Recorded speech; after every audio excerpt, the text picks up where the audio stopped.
he's not here, so we're just gonna kick it.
brothers and sisters, I urge you brothers and sisters, in view of God's many mercies, offer your minds and your bodies, offer your minds and your bodies, offer your minds and your bodies, your lives, your actions for service. This is reasonable. This is thankful. This is spiritual. This is worship. Worship.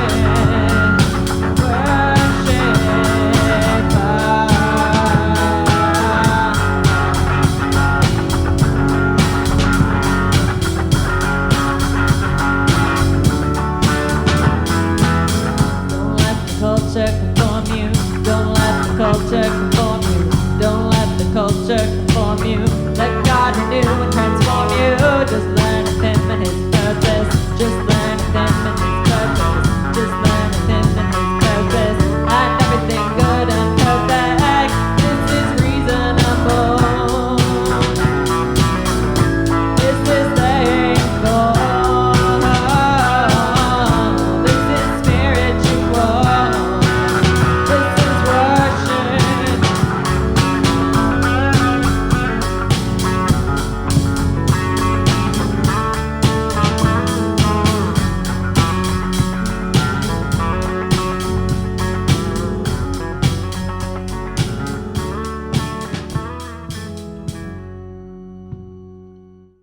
Welcome to the Pro-Life Team podcast. I'm Jacob and I'm here with Mary. And today we're going to talk about the National Association of Pro-Life Nurses. Mary, go ahead and give us some of your background, and let's start the conversation. Sure. I am an Arizona native here and lived here all but 3 years of my life. I am a registered nurse. I did attend Arizona State University back in the 80s. And then I moved to Texas to pursue graduate school because all of my professors were encouraging all of us to continue our education and to go on and do more things and then come back and help teach. And so I did. And I really enjoyed my time in Houston, but I could not stand the weather and it was way too wet for me and I was constantly sick. So that plus the fact I was engaged and getting married, I needed to come back home. So I came back home to Arizona, started my teaching career really here as well as a nurse. And like many nurses, I was working two jobs at the same time, working staff and then also teaching. And those those years overlapped probably for about 11 years or so. Well, maybe about half that time. And then I finally went full time as an educator back in the mid 90s. So I had my husband and I had three children in very quick succession, three kids in 4 years. And I ultimately decided that being a mom was far more fulfilling than being a bedside nurse or even teaching. So I stepped back out of the profession and was a full time stay at home mom. And whenever we needed a little bit of extra money, I could always jump back into nursing and pick up a quick registry position here or there or whatnot. And our profession is wonderful for doing that. And as the years have gone on, there's so much more flexibility with being able to even do things from home. So that really benefited our family a little bit. So I always dabbled enough in the profession to keep my license current. That was very important to me. And then about halfway through all of that, halfway through my career, so I got a phone call from a professor, a former professor of mine at ASU, who asked me to come back and teach. They needed help. They were expanding. So I did. I did that for about 3 years. And then I quit because they changed the campus location. It was much further away, and I was still concerned about being too far away from my kids. So I quit at that point. And about that time, I was starting to get more interested in helping out at a pro life pregnancy center that we have in town here. We have quite a few, but this one in particular was going around to a variety of churches asking for help, financial support help, and also personnel. And I thought about it for a long time. And when I finally got in touch with them, they said, "We're fully staffed. We don't need any help." And then there was another couple of years that went by, and I ran into somebody from that organization, and they said, "Oh, we could really use some help again." And I said, "I'm sorry, I'm too busy. I can't help now." So it was just one of those cat and mouse situations where finally everything came together about in 2014. They needed the help. I was available. So I volunteered. And I was in a position where I did not need a salary per se as a nurse then. So I was really happy to volunteer and work as a nurse ultrasonographer. That facility trained five of us nurses to do that. They brought in a specialist from the company of the machine that the Knights of Columbus had donated to our center. And so then, I mean, it took a while. It took me almost a year to get trained up. They wanted us all to be knowledgeable in the counseling first, and then we rolled into the education on how to work the machine, and then we paired the two together. And so that was the model they were using there. And I was with them for 5 years, and stepped away just before COVID happened. So we're now to about 2019 or so. And during COVID, I was bored. And I thought, well, mostly an empty nester here, just some kids left in college. And I thought, I'm going to fulfill a dream I had way back when I was in high school with my friends. We all said we were going to all obtain our doctors in something. And sure enough, my two guy friends, one was in physician, an MD, the other one was a PhD in engineering. And I thought, why not? Why not me now? So it would make my parents proud. They were both deceased. So I went back to school and did a lot of that as a hybrid because it was COVID during the years. I went back to ASU. It was convenient, local, whatnot, and I knew a lot of the faculty there from either working with them at bedside or from being in the teaching faculty realm. And I finished that degree program in 3 years. It was a part-time program, so I have a DMP in innovation leadership. And I took some time off thinking, okay, I'm done. This is enough. But then I got quickly bored. So I went back to teaching again. I called them up and I said, "Do you need some help?" They said, "We always need help." So I taught for a couple of semesters here and there, took some time off to be with family that needed my help as a nurse, actually. And then I finally went back. And then this past May, I told them I'm retiring. I'm finished with teaching. I think I'm finished with that part of my career.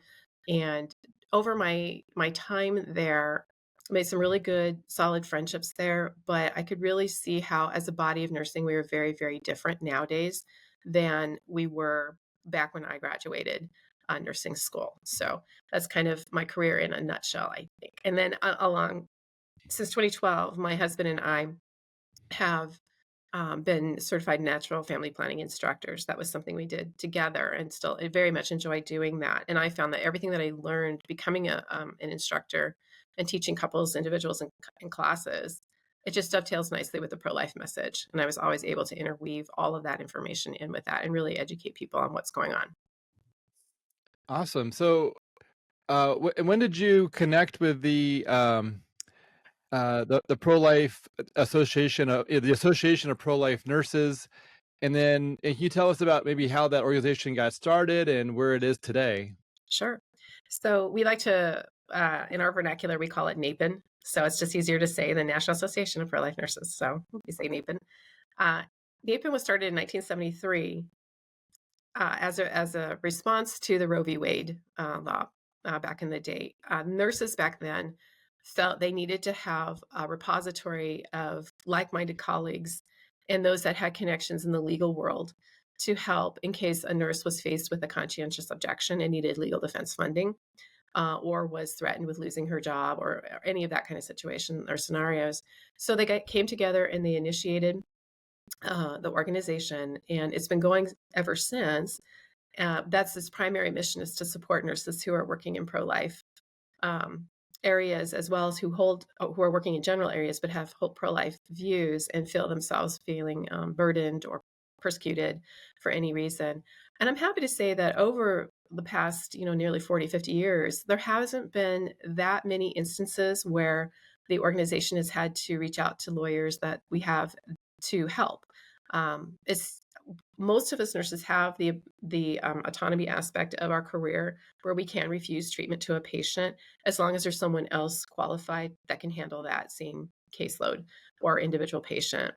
So I think that helps a lot of us out. I think also a lot of nurses probably don't know that they can refuse to care for a patient if it misaligns with their own personal values. So they just suck it up and they do it and they bear that burden. So that is an entity that's been around. It's nationwide. There are no local chapters, but we do have members from all over the United States. When I started back with my doctoral program, my advisor at the time said, she looked at my resume and she said, "Well, you don't really belong to anything, and all of our nurses at that level do. And especially if you want to continue teaching, you need to be a role model, you need to have professional membership in something." So I knew I could not belong to the American Nurses Association because I know they have a very active political action committee that is pro-choice and staunchly pro-choice. And I thought, well, shoot. So I Googled pro-life nursing organizations or whatnot, and that's how I found NAPN. And so I joined, and that was about 2019 or so. Somewhere around 2021 or 22, they had a call for volunteers to be on the board of directors. So again, I threw my hat in the ring, so I can do that. And was voted onto the board. And then about a year later after that, I was elected vice president of the organization. And my time in that role will be ending this coming December, January timeframe. So I'll just go back to being a regular board member. But I, I, excuse me, um, in I've always worked that job, that volunteer job, into my nursing lectures with students because I think it's important for them to know that we exist as a body and we're out there. And that was one of the interesting things I can tell you, in a state school at a very large university, to be out there in the weeds, if you will, with people. So I'll leave it at that. We can talk about other things related to that. But that's how I came to know about it. We have an executive director. She's in Louisiana. We have a president who sits in Illinois. I'm out here in Arizona. We have a treasurer. We have all those typical positions you would find. It is a nursing organization where if you're a nurse and you like I did, you need to belong to something for your professionalism box on your resume. Join us. We have all of our meetings are via Zoom 4 times a year. The dues are very nominal.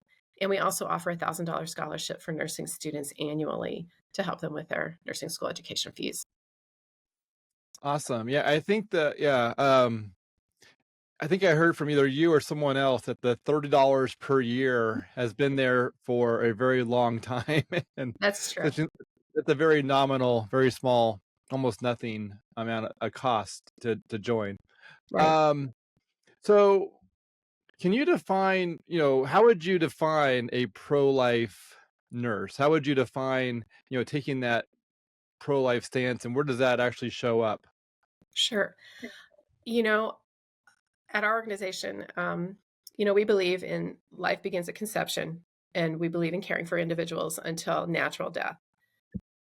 So, if I had to define a pro life nurse, I would say it's someone who believes the same thing, who believes life is there at conception. Therefore, any medical procedures, any counseling, anything that is contrary to that would cause pause, I think, and give them maybe some ethical issues.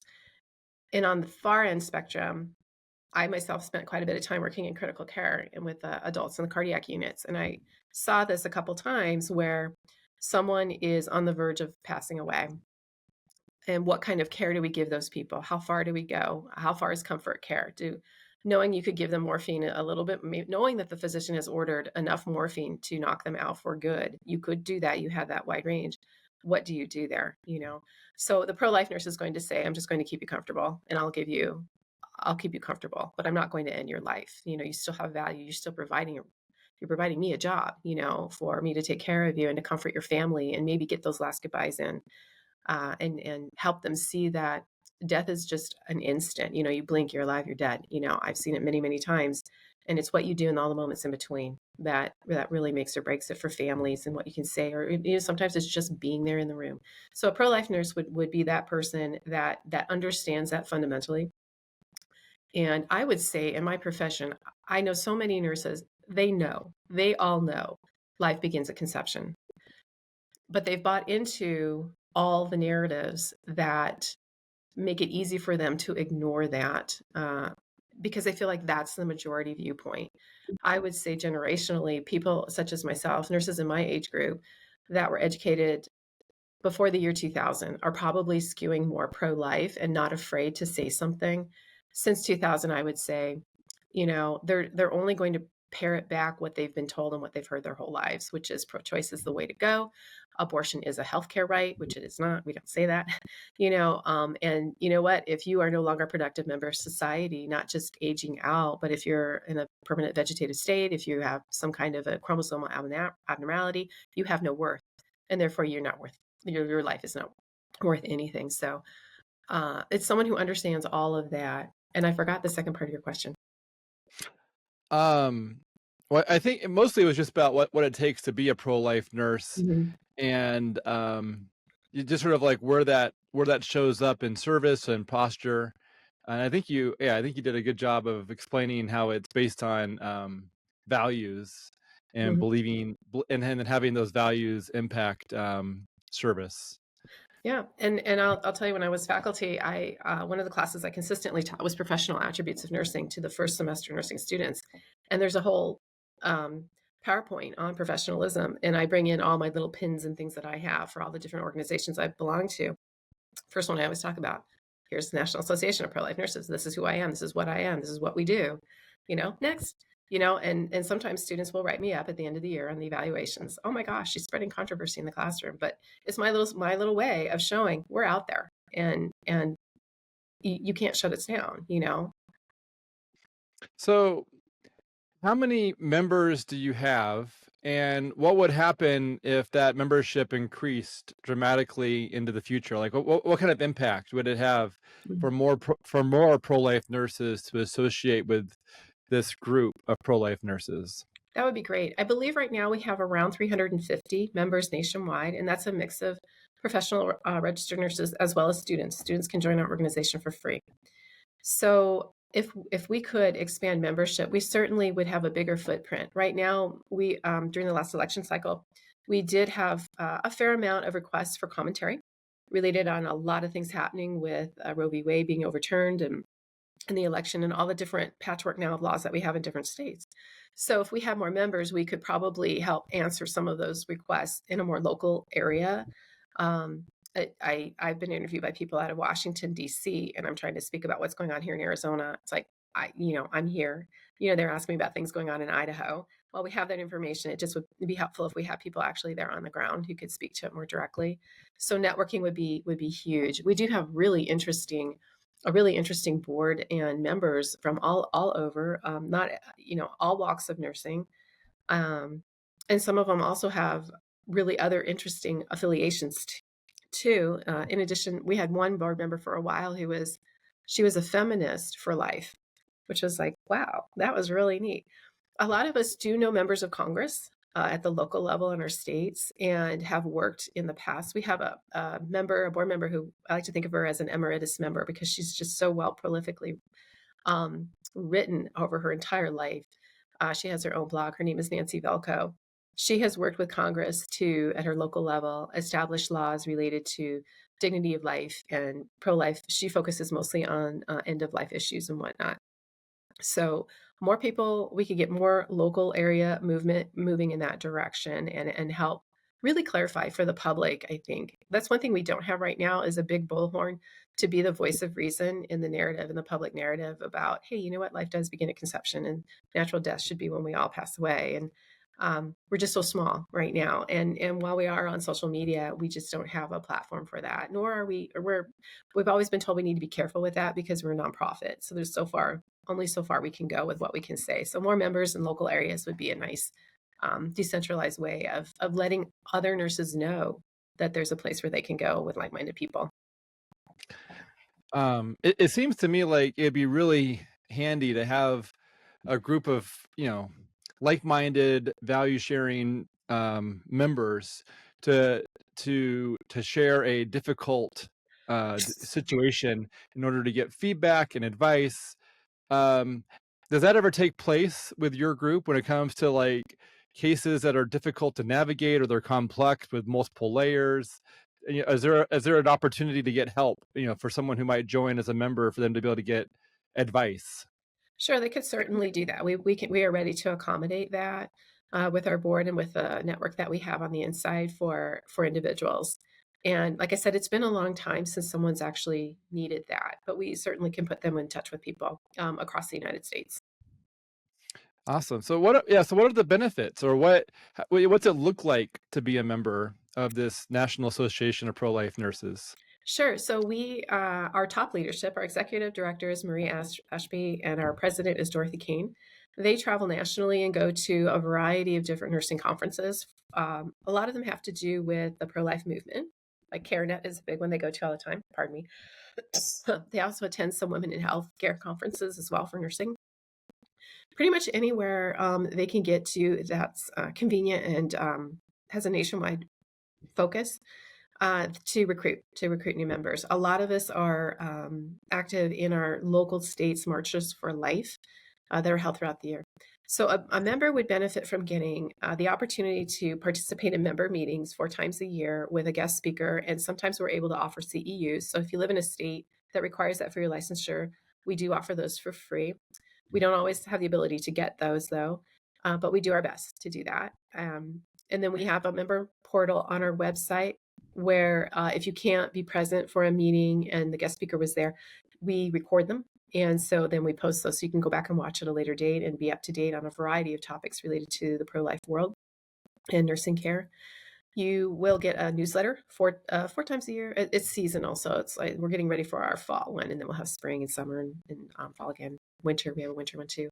So, and then I think just knowing that you are part of a national organization, you can sort of put that on your resume.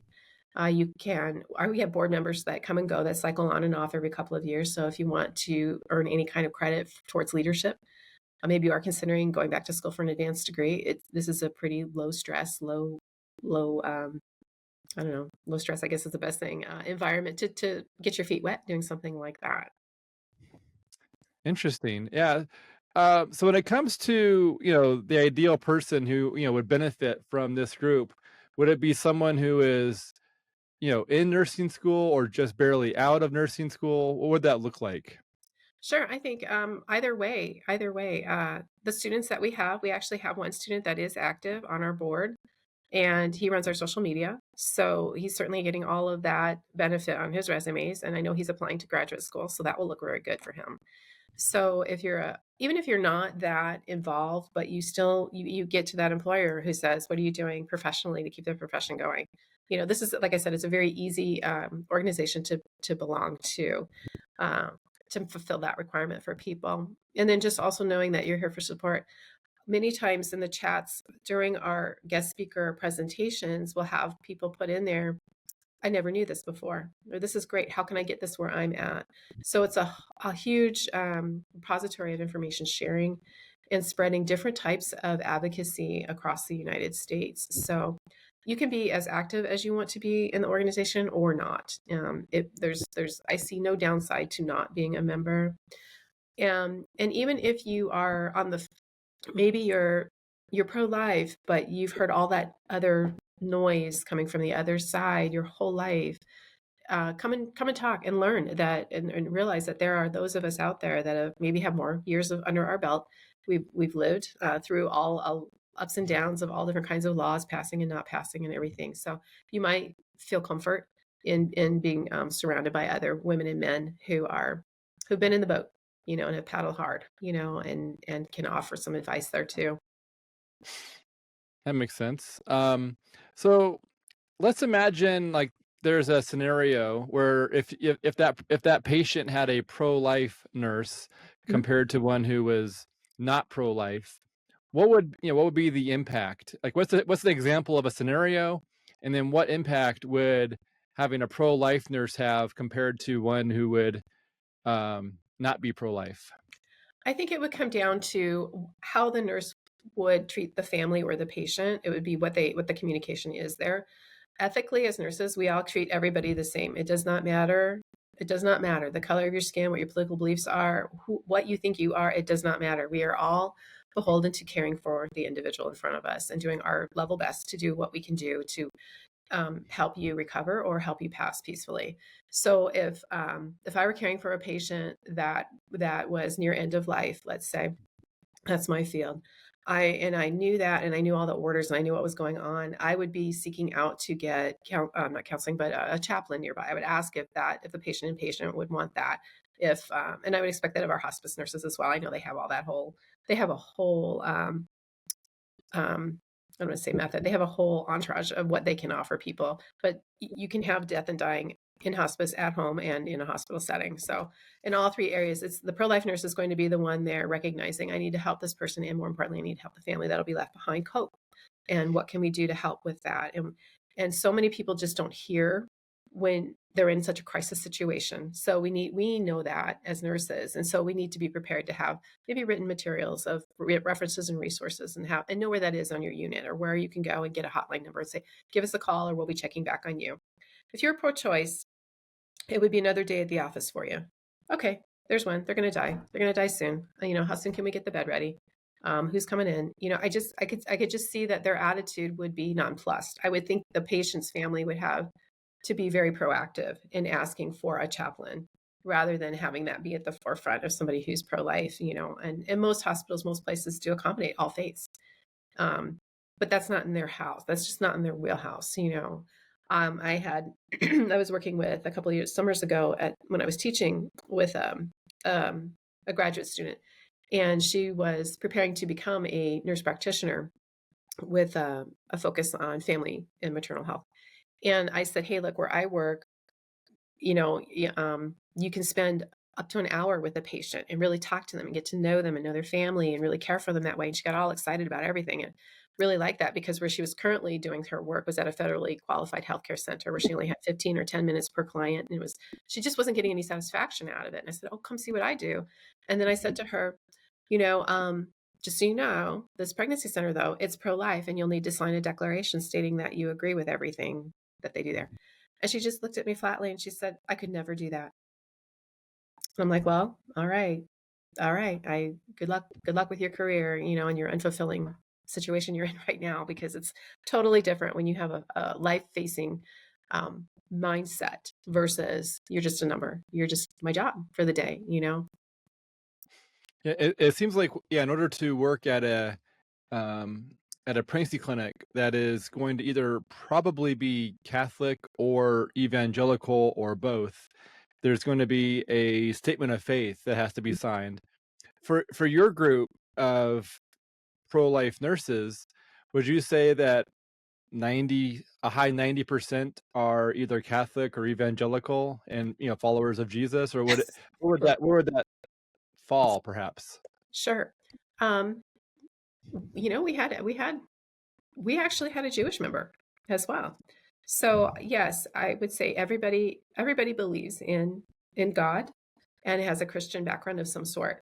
It's not something that we go through and we ask people specifically as part of the organization because we say we're non-denominational. So everybody's welcome to join. And we do try to inform our speakers that we really want to limit any kind of proselytizing because that's not what we do. We're nurses. We have a lot of similarities, and but we want to hear more about our nursing side, our nursing job, and what we can do based on what information is coming at us. So some people get a little fussy when, and understandably so, when a conversation starts to tend to head off towards one direction of one particular faith, and we want to avoid all of that kind of situation. Interesting. Yeah, I was at a Princeton Clinic conference, and there was a lady who was a Mormon at that event, and she expressed how she had tried to volunteer at several Princeton clinics, but she wouldn't get able to. She wasn't able to get past Mhm. the statement of faith because she couldn't agree as it was written. And so I would expect that a nurse who is working or volunteering at a Princeton clinic would probably have to go through that same checkpoint of agreeing with the statement of faith. I expect that's probably a normal, piece for a nurse, to work with a Princeton clinic. Yes, yes. I don't think mine was a where I worked. They consider themselves non-denominational, but we were all Catholic. Okay. And I mean, a huge crucifix in the hallway while leading right down to the ultrasound machine room. So, but we signed an agreement attesting to our right to life beliefs. That's the way it was, and the faith was left out of it there. Okay. So, so with this group, what do you see? Where do you see the actually, maybe rephrase that. Which current topic or issue has this group really helped you, navigate? Like whether it's, whether a woman who has an abortion, the argument that she should be, criminalized, or really the argument that she should not be criminalized, or some other topic or topic. Which topic has this group really helped you navigate? And then what topic is that? Or describe Sure. that topic. Maybe one that's totally different. It has to do with human trafficking. We Okay. have had several speakers present information to us on what to look for and how to assess for that, and some who've had personal experience with that, where they themselves were trafficked and what happened. And as I was sitting through this whole past year listening to these speakers, I thought to myself, my goodness, I now know s- uh, several of the women that I took care of years ago were trafficked. And when I had my strongest gut feeling on one of them, and I documented it, the notes went up to get signed off by the physician and whatnot, and came back down. And it was just kind of dismissed as, you're acting more like a social worker rather than a nurse. And I'm like, no, you don't really understand. I really believe this person was being trafficked, and I think we need to do something. I don't know what we could do. So back then, I didn't really know. So now, after these last couple of speakers, I have a better understanding now of if I come across something like that again, and I recognize the way they present themselves and how they talk and what they say, what they don't say. That's definitely going to help me in the future, and everybody else who heard those speeches as well. Is that a medical? Oh, sorry. Is that a medical nursing training in order to identify and respond to traffic to a client who's probably being trafficked? One was, and the other was a group of attorneys that were telling us what the rights were in a variety of states, and reporting laws, things of that nature. Yes. Mhm. That's great. I remember doing an interview a while back with two ladies, and they were talking about the super nurse. Like, all, if you could imagine, the nurse having all the right skills for that Princeton clinic. If you could just imagine everything that would be possible and that would be helpful. And that was one of them, was how to identify someone being trafficked. That was part of like their vision for the super nurse. Um, and I remember one of the other ones was, being trained and equipped to process a rape kit. And then Yes. the result was that the police would drive traffic to that Princeton clinic to provide medical care, but in a much softer, gentler, loving way to serve the entire woman more so than maybe just processing it through an ER. Mhm. What are your thoughts on, like, what would be if you were to imagine, like, would be the ideal, tools for that super nurse, for a super nurse in your mind? What would be like some of these ideal tools for a nurse to be able to be trained on and equipped to be able to service with? Sure. I would use my nurse manager at that pregnancy center as the perfect nurse. Her name is Suzanne.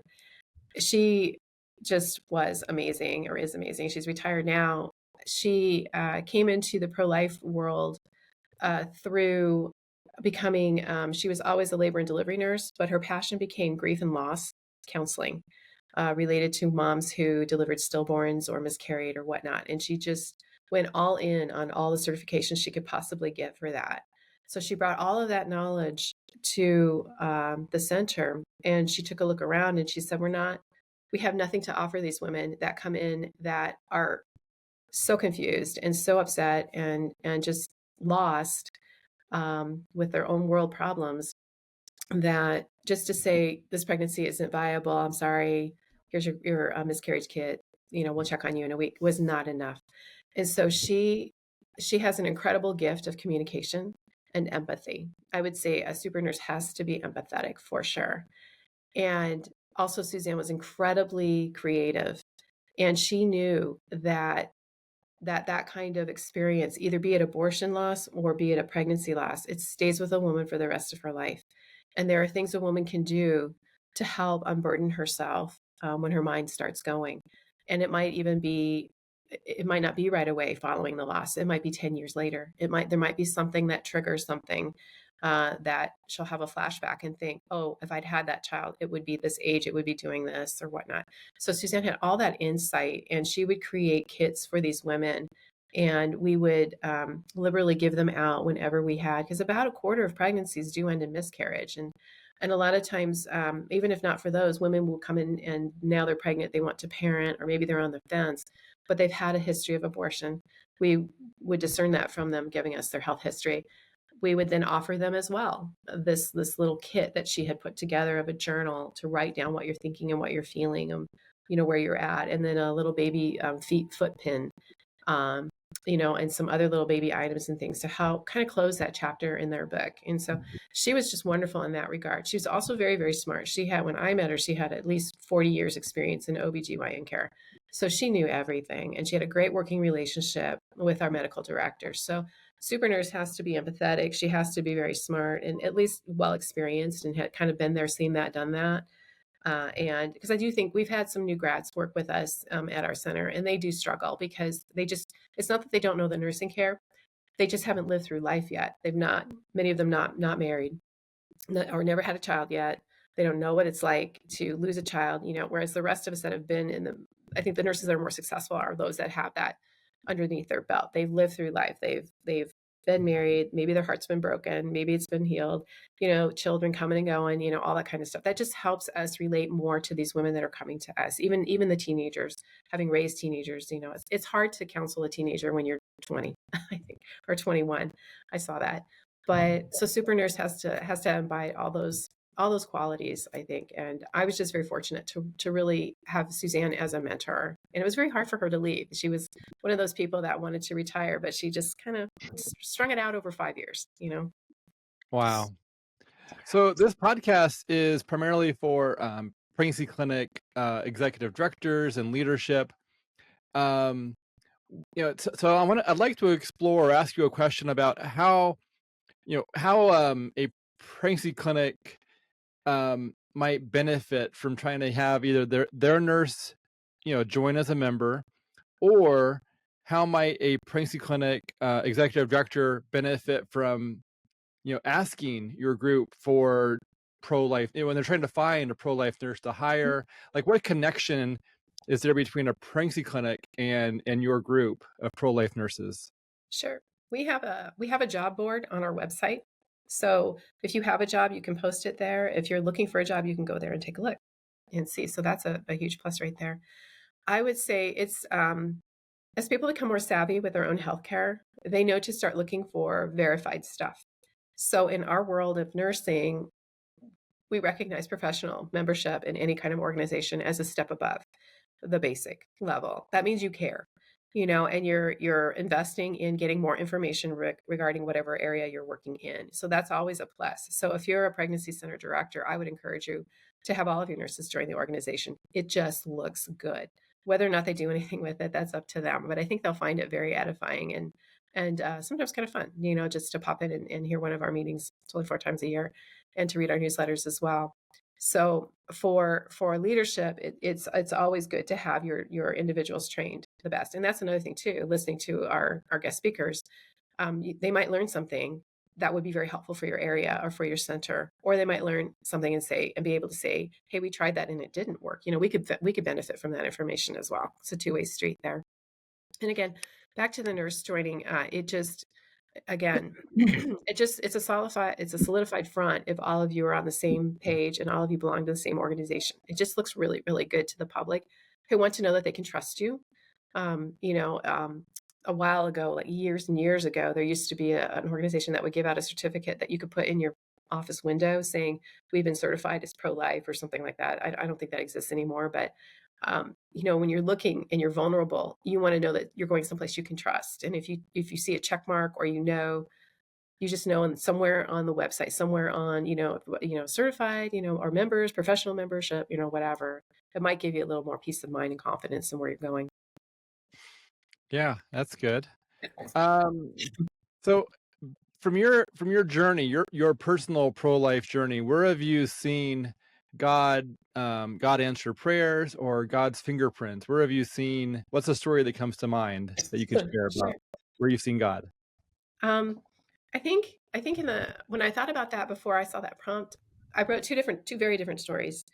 But I think the one that I like that's the most hopeful was, again, back as nursing faculty, just within the last couple of years, in that professionalism class, we had an assignment where students needed to create an aesthetic project. They needed to do a piece of art to describe their discernment process for becoming a nurse. And it had to be all homemade and nothing computer generated, no photographs, nothing. You had to create it yourself. And then the students would get up and they would speak for about 4 minutes, describing their art and their journey and how it came. And consistently, every class that I had, I always had 2, maybe 3 students who would stand up and say it was their faith that led them into nursing because they could do good as being a nurse. And that was really edifying. And then to see the art that they created and recognize those are some pro-life symbols they've put into their art. Some going so far as to say, I believe life begins at conception, and drawing the picture of a baby in a womb with a rosary around it. My jaw hit the floor when I saw that girl holding that up in front of 40 people, all 20, 22-year-olds.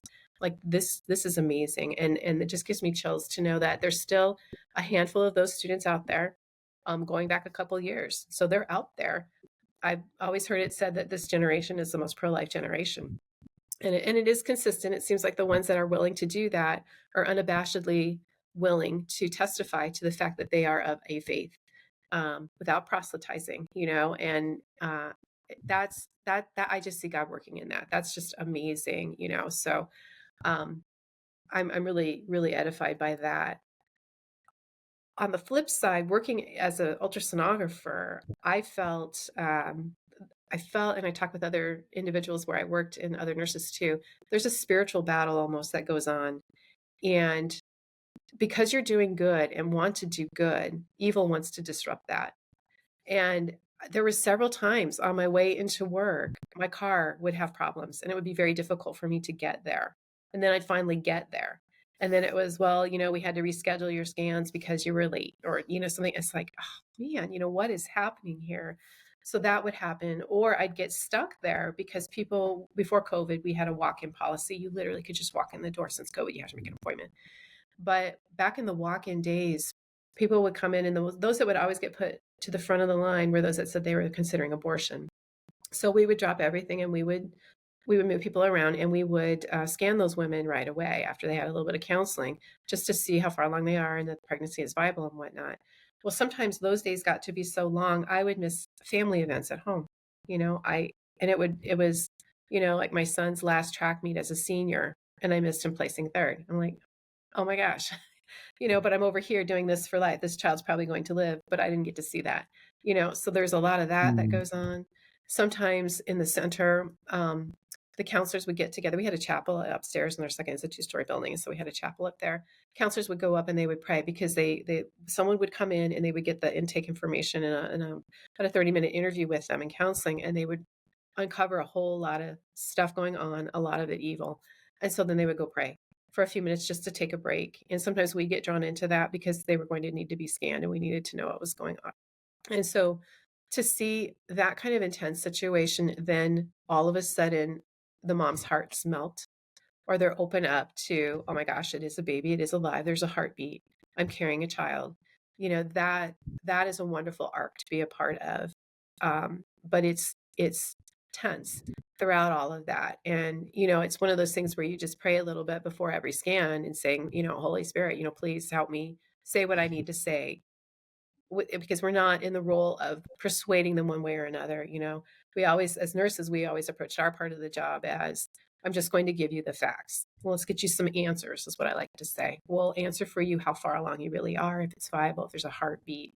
But all of us would always use the lingo of, this is a baby, even though technically on the paperwork it's going to say fetal pull, or gestational sac or something like that. So I think so. There's like a 3-pronged thing there. It's those God moments where you do see someone's heart change. It's the spiritual battle that all of us were dealing with because we were doing good. and then the last, knowing that there are future nurses out there that are pro-life. Wow, that's good. What do you see that maybe, from your experience working with pregnancy clinic directors and leaders and pregnancy clinic groups, what's something that's not that might be something worth looking at, but yet may have a low adoption rate, or it's not commonly known? What would be something that may fall into that kind of, it's somewhat new, or it'd be good for more people to hear about? Sure. I really liked the last promotional cards that the center I was at produced for their people. They give out backpacks, like diaper bags, backpacks, to moms that are in their 8th month, because they're welcome to come back, and that's when the counselors talk to them about breastfeeding and everything else and going forward and what you do after delivery. So they put in there these really pretty cards about the size of a door hanger thing, and it just said, "Stop lying to me." And then each card had a different topic.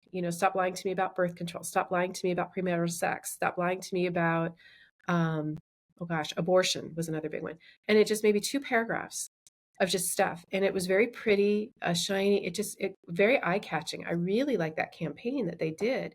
And I thought that's a slogan we can use all over the place. Stop lying to me, because I see that everywhere I go, is especially when I teach NFP and couples are sitting there, just thinking all these crazy things about their body and how they can't control it. They can't control their own fertility because that's all they've heard. And it's like, stop lying to me. That's true. So I would say a campaign like that, where you can do some kind of outreach, grabbing someone's attention with a saying like that, because these are already people who are vulnerable, and they may feel like, I'm hearing a lot of things that I don't know what to believe, so here we are coming with this messaging. So I really, really liked that. Another thing I noticed last fall, we had a panel here in town after the election, where we rounded up all the wagons and we had a meeting with the minds of a lot of different pro-life entities all in one room. And one of the Pregnancy Resource Center's directors said, we need to be all on the same page. We're all trying to achieve the same thing, but we don't pool our resources enough. And I worked at a center that was its own entity. We had to do our own fundraising. We had to do just all our own sourcing and staffing and everything. You could go 5 miles over into another city, and there was another pro-life pregnancy center that had 2 locations, and they did their own fundraising and their own board and their own stuff. And then, you go maybe 20 miles in the other direction, there's another one. We're all disparate. And at that meeting last fall, the question is, why don't we all come together and just join one national pro-life pregnancy group? And there was quite the discussion that followed that, because people do have their turf and they like it. And then you get into, well, we're Christian, we're not, how do we do that? And so I don't know if we need to have one state or one county just try that. It certainly would relieve a lot of the burden, especially when it comes to fundraising. Maybe you've got people that do a phenomenal job fundraising, and you've got this other entity that they're really small, and they can't do that, but they could benefit if they join, because then you've got another location where you can send people. And that's another thing too. Prior to COVID, we were busting at the seams with people wanting our services, but we just didn't have the time, and it would be nice to offer multiple days of the week. The center now is only open Monday through Friday. We used to be open Monday through Saturday, but only during business hours. I've always advocated for an evening shift. We need an evening shift for people to come off work and then come in. The problem with that in the area where my center was at or is at, it's a bad part of town. And so then we'd have to pay for security to be sure that people could get from their parking lot into our facility safely, and we as staff could leave safely. So there's that threat too. But being Hmm. part of a bigger conglomeration, I think, is something we really need to have more of a conversation about. And we need to set aside our turf wars and just look at the common good and figure out how we can be together in some of these bigger, high priced entities and sharing and getting, maybe we could be 24/7. That would be outstanding. But it's going to take a lot of cooperation to get there and some organizational culture change to happen. Yeah, and I think there's some serious benefits from maybe having phone support or chat support Mhm. 24/7, because there are decisions being made in the middle of the night, Yep. and leaving a message, writing an email, filling out a form, or leaving a voicemail is not the same as talking with a nurse or talking with someone. Um, and I do agree. I think we should be looking for ways to work together, because the mission between an evangelical, a Catholic, or a hybrid, or essentially the pro-life mission between pregnancy clinics is, it probably has 98% overlap, and the Mhm. 2% difference may, it's almost 100% overlap when it comes to saving lives, rescuing, intercepting, helping women, helping everyone harmed by this abortion Mhm. industry.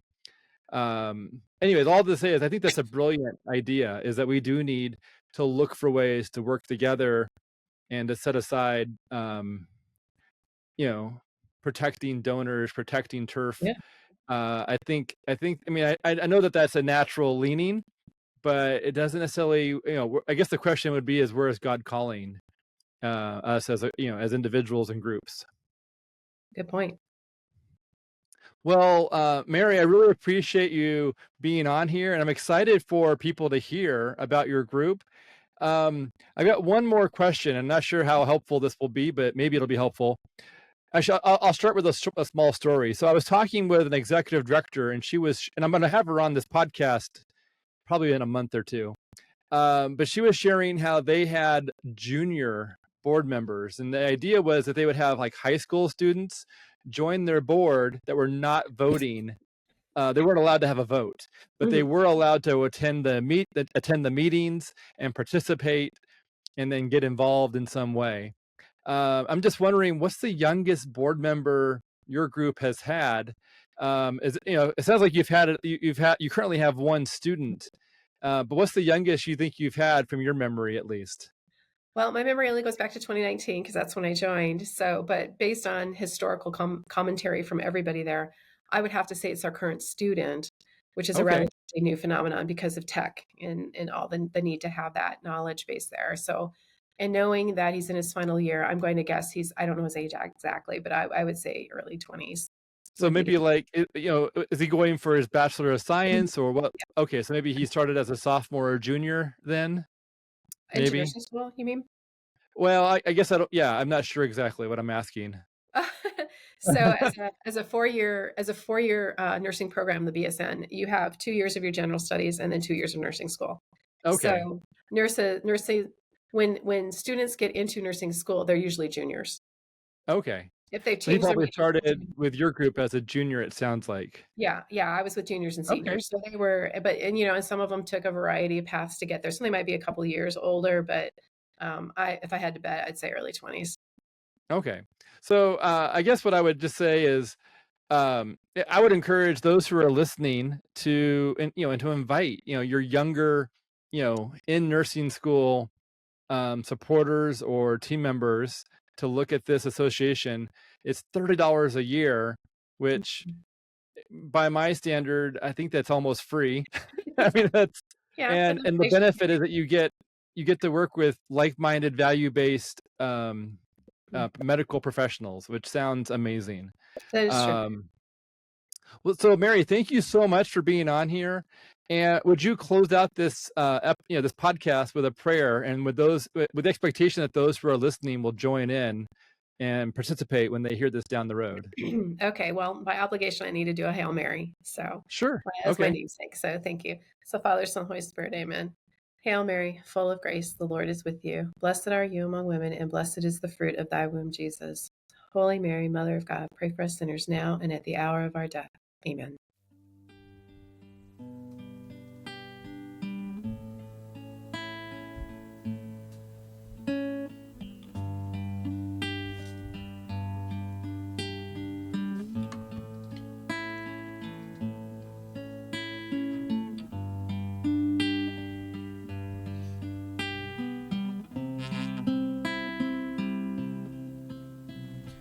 Offer all of your body, harnessing your desire. Freedom glows like an ember as a slave to the Christ. Burn deep into me your purity and light. Burn deep into me your passion and your might. Fire of eternity. I've been forgiven. I've been given life. Hallelujah. Hallelujah. Hallelujah. Hallelujah. Sin will not be my master. I am not under law. I saw grace light the heavens, blazing down to my soul. Burn deep into me your purity and light. Burn deep into me your passion and your might. Fire of eternity. I've been forgiven. I've been given life. Hallelujah. Hallelujah. Hallelujah. Hallelujah.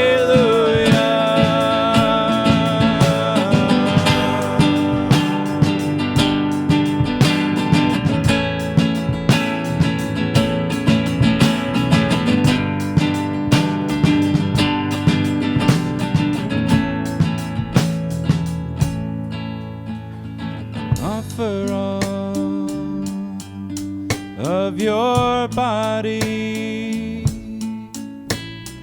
harnessing your desires. Freedom glows like an ember as a slave to the Christ. Burn deep into me your purity